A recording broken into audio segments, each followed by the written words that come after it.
Well, good evening and welcome to the Mitchell Sentinel podcast. We have not BS'd in a while. I think we had to let Dad's BS capacitor fill up where he can espouse again. My modem was overloaded. Okay. Yeah. Well, and it's starting to clear up. The weather, the smoke from the horrible wildfires is getting washed out of the canyon. And, we're going to talk about the priest hole today, because everybody on the internet, well, not everybody, but people were inquiring on Facebook about the origin of the name priest hole and how that came about. And then we're going to talk about some local people. Dad's written a bunch of stuff down. He's got 3 notebooks he's going to talk out of. That's so we'll one see. of the 300. Yeah. I try to write down every little thought I have when stuff crosses my mind, and so that way I can kind of remember it and come back to it later and maybe write the story then or change it up a little bit or something. But the priest hole was on what they call the Conley place, which is down on the John Day River. Now the Conleys, there were John and James, Steve being the father, and there were the 2 boys and 3 girls. Mary was the one that never married, and she stayed on the ranch. The other 2, I can't remember their names for sure, but one of them was married to a guy that sold Oregon Chief lunch meats in Portland, and one of them was married to Dr. Carey, the dentist over in Prineville. But anyhow, they were devout Catholics and Irish, right? Yeah, Irish Catholics, yeah. And their dad, he could hardly speak English without the brogue, and so he came here from Ireland, I think, probably.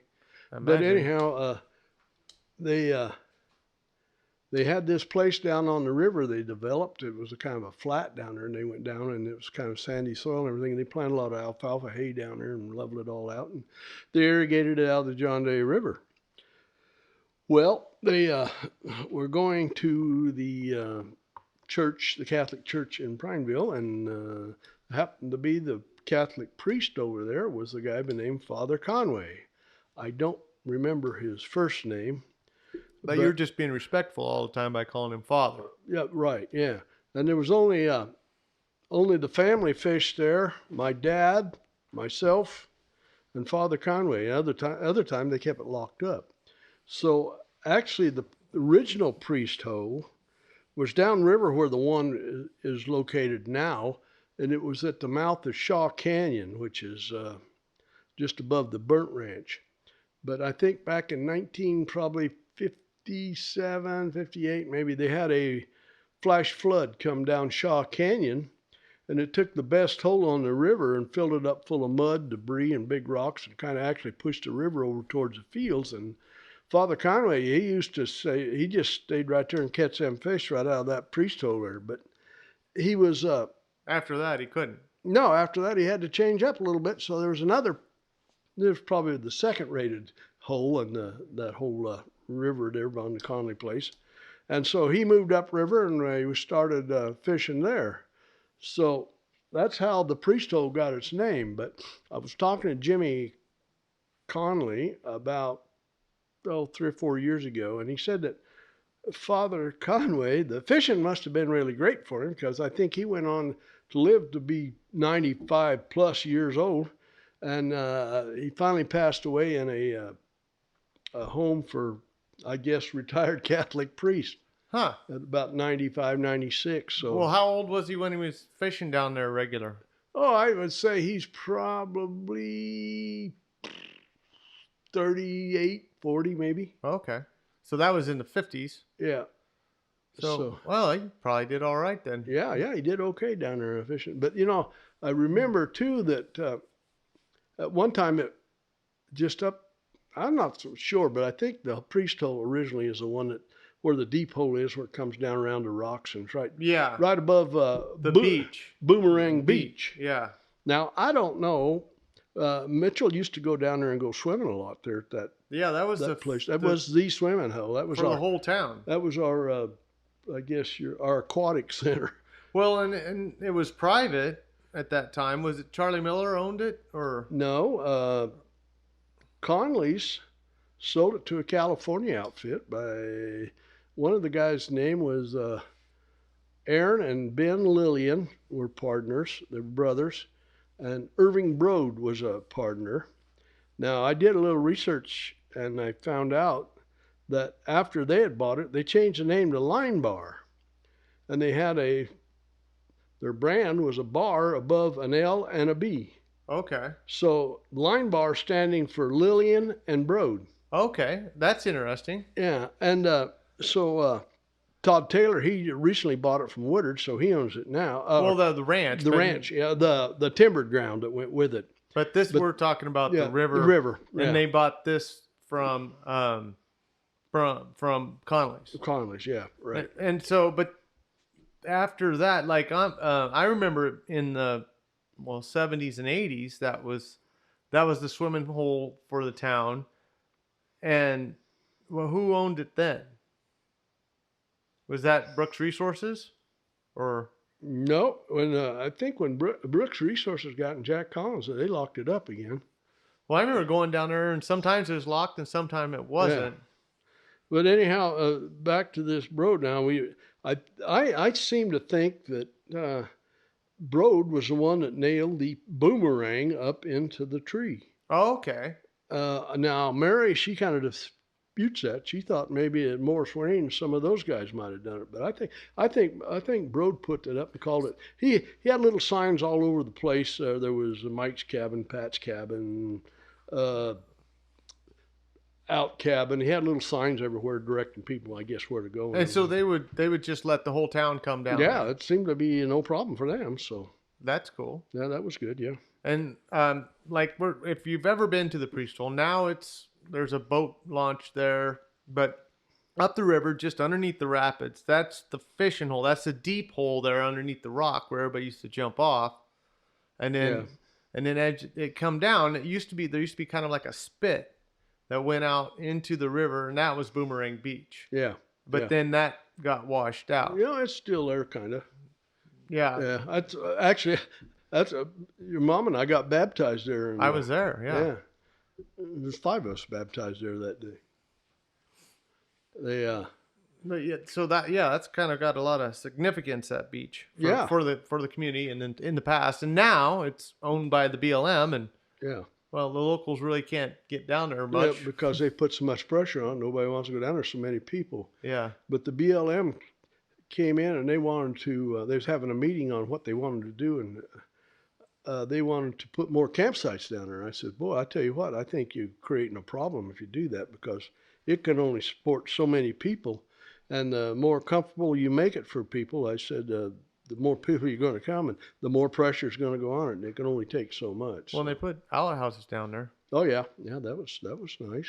I guess. Yeah, I don't know. Well, they had a trailer house wash away from there this year. Yeah, that was interesting. Yeah, one of the people came over and wanted to hog it for Memorial Day, and they brought their trailer over and parked it out on the sand bar there and a gravel bar, and the Real Choice, and the river had a little high water come from up above and floated it off, and they had a boathouse for shortly. Well, a short time. Yeah, it just shows you how unpredictable this country is sometimes. Yeah. In the curtains of the season. I guess one of my best recollections right there once, I hooked a beaver when I was down there fishing once. Ah. Yeah. When you got a 50 or 60 pound beaver on the end of your fishing license, it's a whole different story, buddy. I bet. And he was mad. I finally ended up cutting my line and letting him go because I didn't want to land him. I remember swimming there a lot when I was a kid. Yeah. I caught a lot of fish there. Yeah. I remember hearing a story that I might have been conceived there, but I don't know. Well, let's say your brother and you, we went to the beach about the same time every year, and you were all born about the same time, wasn't you? It just seems so. Yeah. Interesting. April, wasn't it? Yeah. Yeah.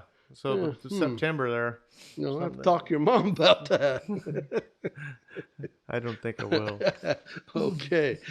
Speaking of your mom, I want to drop a story on you. We were over in Redmond, well, I guess 15, 20 years ago, and we were at the Safeway store there, and I came out and she got in her side of the pickup. I got in my side of the pickup. And this other couple came out right behind us, and they were parked right across the road from us, or right across the lot from us. And he come around, opened her door, helped her in on that side. And then he goes back and gets in his, and your mom looks at me and said, "Now there's a true gentleman." I said, "Yeah, it looked really good. It kind of gave me a bad name, but I said, I want to tell you something. I think, if I had to guess, they're not married." Oh, she said, "No, pshaw." So I got out of my car and I walked over and I said, "Hey, excuse me for asking you this, but are you two married?" Oh, he said, "No, we're not married." I guess you're right. Yeah. So I was pretty much right. I was going Maybe to. it was the first date. Well, yeah, soon to go downhill from there, probably. Yeah, well, I don't know. Your mom and I have been married for almost 52 years. I guess it must be going to work out. Well, it's too late to quit now. Oh, yeah. I never want to admit defeat. Nope. I would, I've always, seemed like I've always got a Bob Collins story popping into my head. Bob was Well, we've talked about the Fopiana Ranch and about the Collinses, but we haven't talked about the brothers that much. No, but Bob and I were actually brothers. We were brother lions together. Oh, when the Lions Club was going. Yeah. He and I were there. We were out there one day and we had this big Lions Club meeting, and they had this great big tub of little white canes with a pin on the back. And you were supposed to go door to door and sell these little pins for a donation to people. And what did the cane symbolize? The working with the blind. Oh, okay. Yeah, that is a huge charity for the Lions Club. Yeah. It was a great charity. We really contribute to it. But well, we got our cane allotment, and we were assigned to each other to go around and do this. So we get out and we get in the car. I looked at the canes, and I looked at Bob, and he looked at his canes, and he looked at me, and Bob said, "I don't want to sell these damn canes door to door to you." I said, "No, I do not want to do that either." So I said, "Here's what we'll do." So we each threw $20 into this little hat, and we threw away the canes and went for a ride and kind of dropped a little time doing that. And we reported back to the headquarters, and Bob and I turned in the most money anybody that day on the canes. Well, you didn't drive around and have a beer or two, did you? No, we would never do that. Okay. No. If I'd been with Perry, I'd probably. Yeah, Pat Perry. He was a lion at the time. Oh yeah. Me and Perry, we seemed like we always got assigned to the sandwich detail. We made sandwiches and stuff for the dance. Women would do the cakes and stuff and everything. We had to make the sandwiches. Usually ground up beef or venison or ham or something. Made a beef salad sandwich or a ham salad sandwich or something. Yeah, but that was another time. Well, Pat and I never bought lunch at the dance. Well, yeah, and then I think when you quit the Lions Club, you got shocked, didn't you? Yeah, that's another story. I was going to bring that up about Bob. We were downtown right in front of the Sidewalk Cafe, and we're putting up Christmas decorations. Little colored lights across the street and everything, looking really nice, and doing our patriotic chore, I guess, or Christmas chore. Bringing in the holiday cheer. Yeah. So I'm up in the bucket, and Perry, he's running the... Is that a Scoopmobile? Scoopmobile, yeah. We're up there about 13 feet. I look up, and we're pulling this wire over so we can string these lights on. I said, wait a minute, wait, just stop here a minute. I said, is that wire hot right above our head? It's coming right off that power pole. Oh, no, I said, there ain't supposed to be any hot wires in downtown Mitchell. So I said, okay, and I throwed that wire over that other wire, and I got a hold of it, and I couldn't turn loose of it. Man, I'm lighting up like a Christmas tree already before the lights even got on it. The lights were lighting up, and you were lit up too. Yeah, and I'm 13 feet up in this thing, and Bob Collins is over on the other side, and I can see right now he's going to be no help getting me unhooked because he's clinging to the other side and staying away from me. So finally, I didn't want to jump out of the bucket being 13 feet up in the air. I knew that would break the wire, but finally I did get loose from it somehow. They let the bucket down, and I got loose, and I went back over to Snae's grocery store, and I bought a bottle of wine. Yeah. And with that bottle of wine, I celebrated my last day as a Lion Club member. Yeah. I said, you only get one chance to kill me, and you just blew it, man. So I'm out of here. And the hell with it. I was no longer a lion. Did you give back the vest? I know I got the vest. That reminds me of another story. I said, there was another man here in Mitchell, and he actually, I don't know whether they shocked him or what. They did something to him. Anyhow, he quit the Lions Club. But he had the fancy little vest that you're supposed to have, the little blue vest. I still got the vest. Yeah, it has like a Hereford on the back of it, doesn't it? Yeah, something, Hereford cow or something. And then it's got the little button. It's got the lion symbol and all that stuff on there. Everything. So I went up to this guy's house, and his mother says, well, he's not here right now. I said, where do you think he might be? Well, he went downtown or something. I don't know. He's down there. And he said, so I go down and I'm right out behind a hotel. Different people owned the hotel then. And they had a little brown house rental right next to the jail right there and everything. Oh, I remember that house. That's where Weaverstadt lived. Yeah, that's where Weaverstadt lived. Yeah. Anyhow, this guy was in there with a lady. Oh. And I knocked on the door. I couldn't get no answer. So I knew he was there because I found his car parked out back, hidden kind of in behind a tree. And so finally I get back out in the middle of the street, and I said, hey, you in there? I mentioned his name. Yeah. Pretty soon I see the curtain open a little bit, and I see one eye looking out through that hole that he made with he pulled that curtain back. He said, what do you want? I said, I want to buy you a vest for the Lions Club. He said, just shut up. I'll get it for you later. Leave me alone. Get out of here. So out I left. Yeah, so you didn't get the vest till later. Yeah, and I didn't have to pay for it either. Well, that's pretty good. Yeah, worked out pretty good for me. Yeah. So he quit before you. Yeah. I take that. Well, I don't know. He might have been asked to leave. I don't know. Maybe so. Was that anybody a fellow would know, or? Oh yeah. Oh, okay. He still lives in the county. Oh well, we better not mention his name. I don't want to. No. But if he ever listens to this podcast, you know who he is. Okay. Well, one of those things where we don't use the name to protect the guilty. Guilty. Right on. Yeah. Well, I have another man I'd like to discuss today, and he don't have to remain unknown. He was kind of I'm not saying a mentor, he's a buddy of mine, and we kind of grew up together. He's a little older than you, wasn't he? No, he's same age as me. Same age, okay. Yeah. And if I had died before Bill Potter, you probably would not have heard this story or any of these stories. Okay.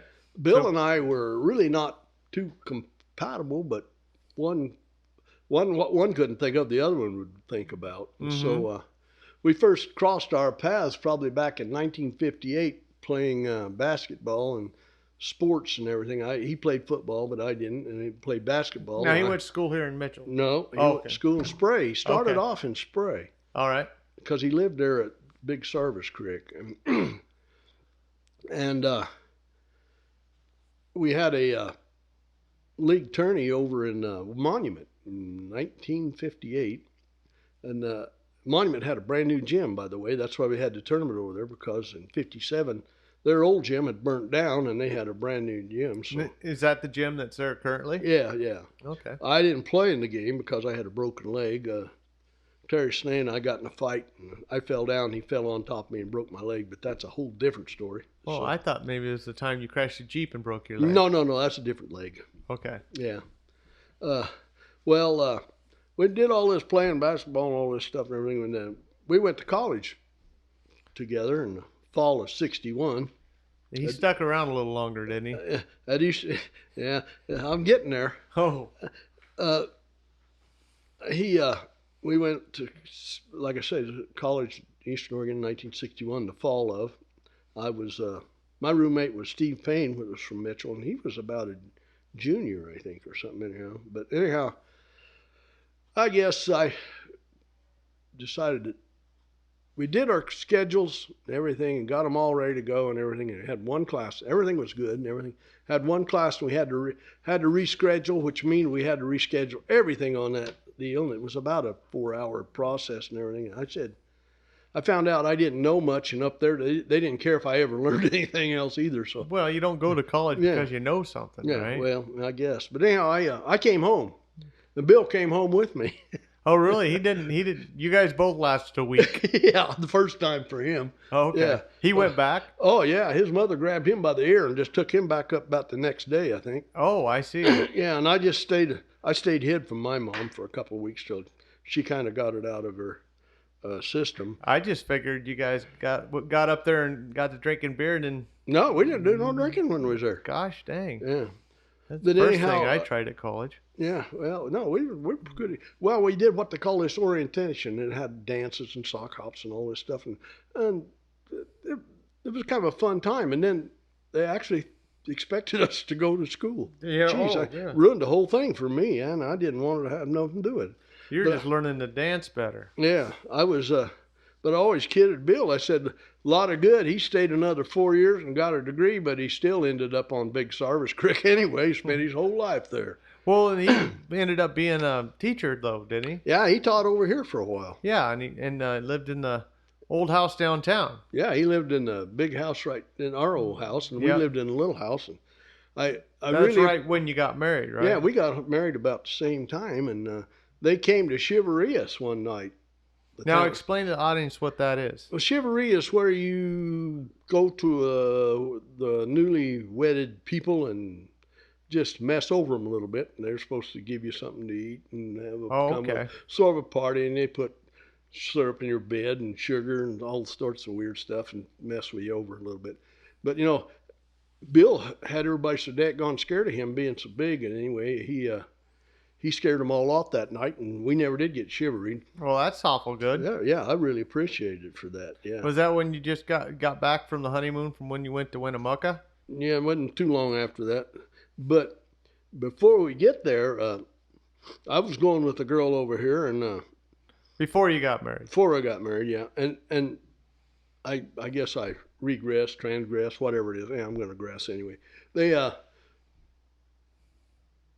a little fight with my girlfriend and everything, and so there was a dance here that night. Little did I know that Bill Potter had a date with my ex-girlfriend. Oh, your newly ex-girlfriend. Yeah, my newly ex-girlfriend. I see. So I called him up about 3 days later, and I said, you know, Bill, if you don't cease and desist coming over here messing with my girlfriend or any of these girls around Mitchell, I'm going to dynamite both bridges at Service Creek and Twickenham, and you'll have to stay on your side of the river. But one thing, it did work out for me because after dating Bill, it sure made me look a lot better in her eyes. I guess it didn't last very long for them either. Yeah, must not have been. But I think she was just probably trying to make me jealous. Oh, you think? Yeah. But I wasn't so much jealous of her. I was jealous of Bill because he's a better friend than she was. Yeah. Sometimes it works like that, Yeah, right? right on. Well, we graduated. And, College or high school? Are you talking high about school. Okay. Yeah, we're going before we even got to get back there. Okay. We graduated, and he was off in college going to school. And this is 1963. So he graduated from Spray. Yeah, Okay. but he's got 2 years in college now in '63. Okay. So he comes back for the graduation for all these schools and everything around, and so you know, we knew. Now neither one of us is 21 yet, but we knew somebody that was, and he kind of hung out with us. So we knew it was going to be a pretty easy touch for us. We was going to go to the class of '63 because they were always wanting to have a party, and they was always needing somebody to get them some beer. So we passed a hat. Oh, okay. Yeah, well, we learned that in church too. By the way, we passed kind of like a hat, like a basket or something. Anyhow, then we got all those graduate seniors from '63 and a few others kick in the money and enough to buy 2 cases of beer. So you have a graduation party. Yeah, which wasn't actually a lot of beer back in them days. Well, it was quite a bit of beer because 2 cases of beer didn't cost that much. Well, it's 48 beers. Yeah. So we got it. We got the beer, and then we took off with the beer. Oh, you and Bill took off with the 2 cases. Yeah. And then left the other Well, ones. there was a couple other people involved. I don't want to mention them names because they're still living. But the class of '63 didn't get. They got no, but actually, we thought we was doing a humanitarian thing because they were too young to be drinking beer anyway. Well, yeah. And we probably saved them, and it had a double edge because now they didn't have enough money to get somebody else to buy them beer. Yeah. So they had a pretty dry night, but it was safe. So we kind of thought ourselves as being humanitarians. Well, yeah, there you go. Yeah. Where'd you go get drunk? Yeah, right up by Smithville, as I recall. Underneath the bridge? No. Oh. Smithville is up where Al Clark lived. Yep. Yeah, right there. Huh. Yeah. Well, that was well after the brothel was there. Yeah. Well, Judy and Bill, like I say, got married, and they lived right next door there. And old Bill and I, we grew up on deer meat, and we wasn't going to stop eating deer meat just because he's a school teacher now and had to be a little more respectable. But so we go out in the evenings, and we went down by Bailey Butte there, right there, and we had a spotlight, of course, because they're hard to see without it. And so we seen this nice buck standing there in the field, so we said, okay, bang, down he went. He just disappeared. We couldn't find him. Went out in the field, couldn't find him. Unfortunately, he was standing on the edge of the bank, about a 30-foot drop into the creek. Oh. And it was a nice buck and all, and it was a big buck, and big bucks weigh a lot more when they fall in the water and get water soaked. Yeah. And I was thanking old Bill. I was thanking Bill for being such a big old boy to help me get that deer out of there that night. But I imagine. We got him out and got him out there in the field. We threw him in the back, and we come up to right out behind my dad's place. We see a bigger buck. Oh. Yeah. So I said, hey. Why not? Two ain't much more problem than one. So we knock off another one right out there in my dad's backyard.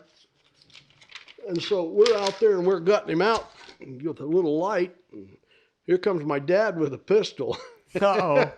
What the hell are you doing out there? Oh, it's you guys. I should have known it was you guys.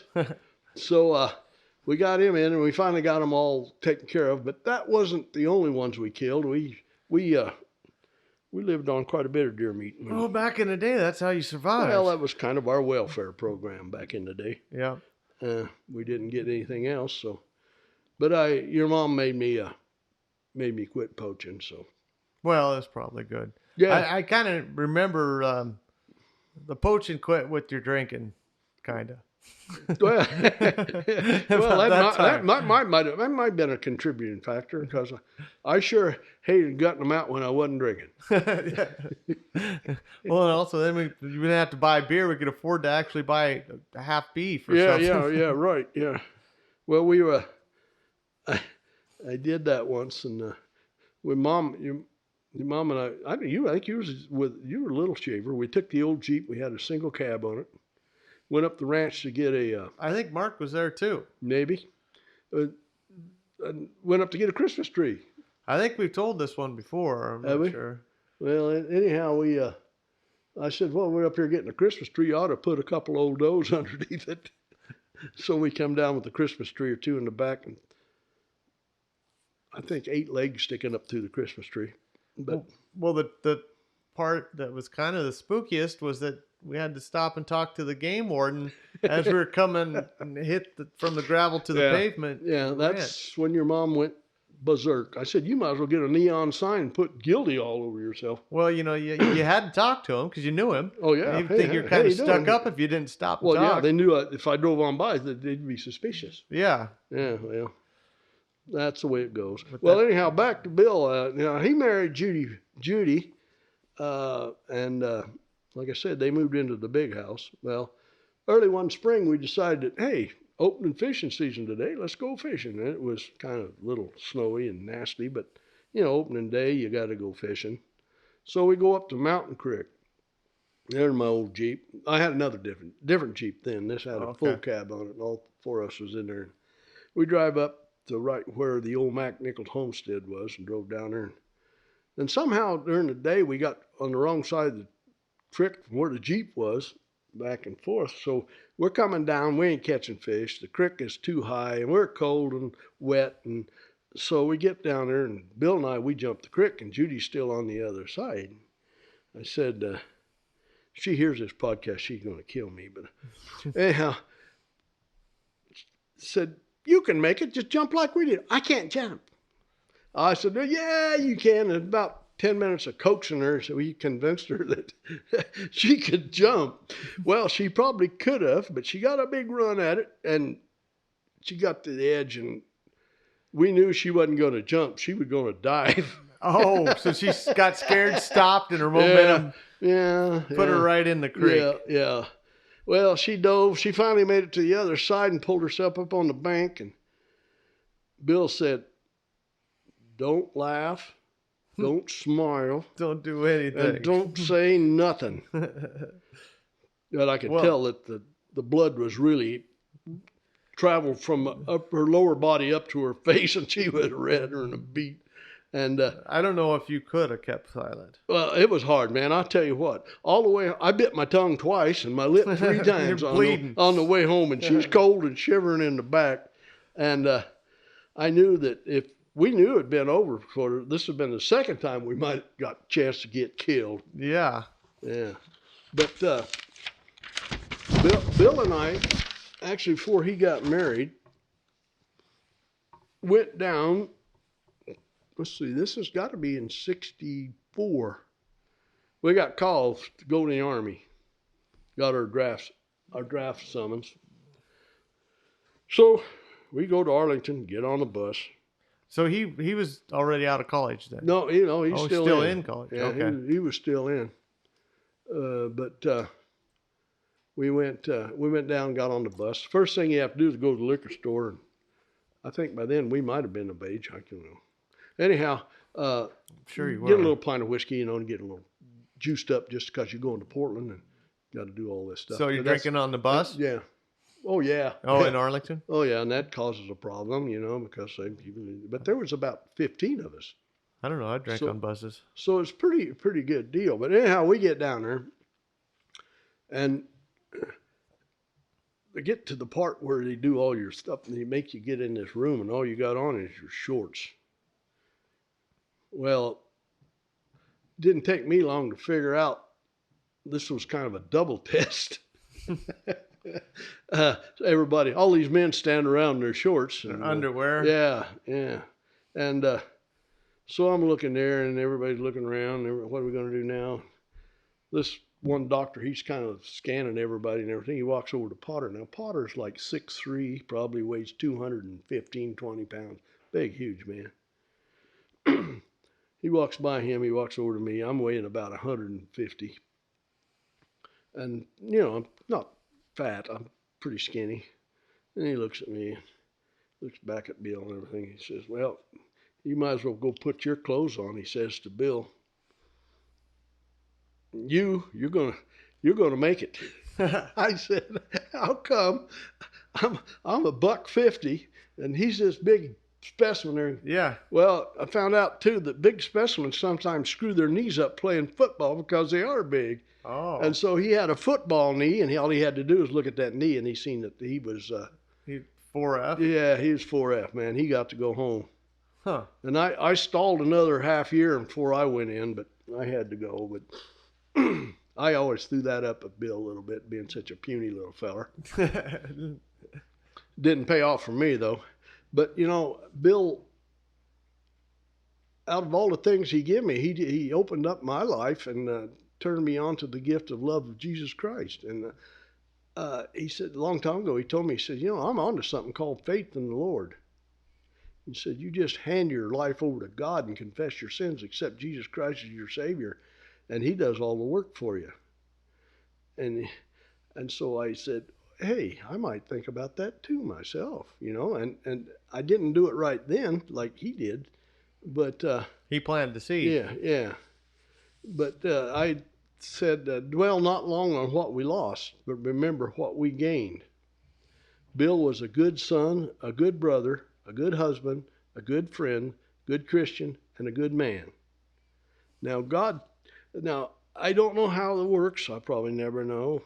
But Bill died when he was 70 years old of cancer.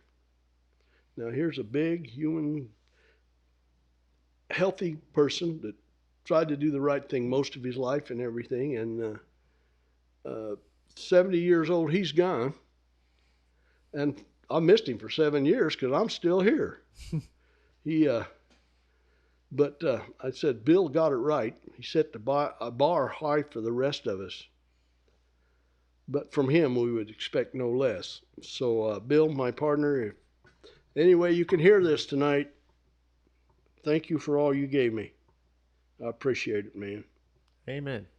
May the good Lord take a liking to you out there today, and we hope we've answered some of your questions. And if you got some more, just shoot us an email or we don't have an email address. Facebook or something. Well, we're somewhere. We're on the Facebook with Mitchell Sentinel Podcast, but if you want to correspond with us, get on. Send a letter to Mitchell Sentinel Podcast in care of Cannon's Tire Center, P.O. Box 7, Mitchell, Oregon 97750. How about, can't they get on your Facebook page?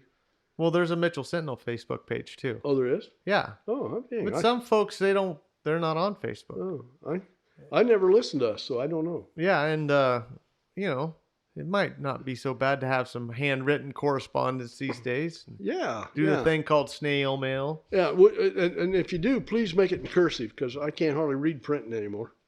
Yeah, it's the only thing he knows how to read. All right. Well, thanks, folks, and we hope you're all doing well. See you later.